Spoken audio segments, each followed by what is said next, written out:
Some really good shots in the slot, and he was eyeing that onside area. He picked up a couple of sixes in that direction. Some really good hitting. Your expertise, compassion, and sacrifice uplifts us all.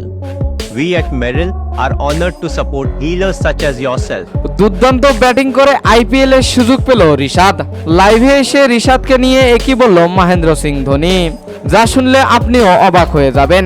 তাই বিস্তারিত জানতে ভিডিওটি না টেনে একেবারে সম্পূর্ণ দেখতে থাকুন।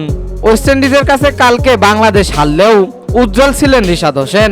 তাকে সুপার ওভারে নামিয়ে দিলেই ম্যাচ জিতত বাংলাদেশ, এমনটাই বলছে অনেক ক্রিকেট বিশ্লেষক। তবে বাংলাদেশের এই তরুণ লেগ স্পিনার রিশাদ এখন আলোচনার কেন্দ্রবিন্দু। ওয়েস্ট ইন্ডিজের বিপক্ষে দুর্দান্ত ব্যাটিং বোলিং করে চোখে পড়লেন আইপিএল এর ফ্র্যাঞ্চাইজিগুলোর। কালকের ম্যাচে যেখানে সবাই ডট খেলতে অব্যাহত, সেখানে তিনি 14 বলে করেন 39 রানের ঝড়ো ইনিংস।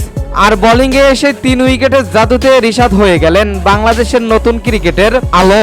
আর রিশাদের এমন পারফরমেন্স দেখার পর লাইভে এসে ধোনি বললেন, এই ছেলেটার মধ্যে আমি নিজের স্পিরিট দেখছি। এমন স্পিনার অলরাউন্ডার খুব কম দেখা যায়। রশিদ খানের চেয়েও ভালো হবে রিশাদ। রশিদ খানকে ছাড়িয়ে যাবে রিশাদ হোসেন, এইখানে কোনো ডাউট নেই। ধোনি আরো যোগ করেন, যদি রিশাদকে এনওসি দেওয়া হয় আইপিএলে ওকে দেখতে চাই আমি।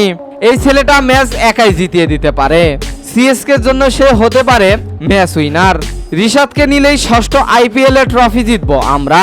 তো দর্শক, রিশাদের দুর্দান্ত পারফরমেন্স দেখে মুগ্ধ মহেন্দ্র সিং ধোনি। তাকে আইপিএল এ নিতে চান নিজের দলে।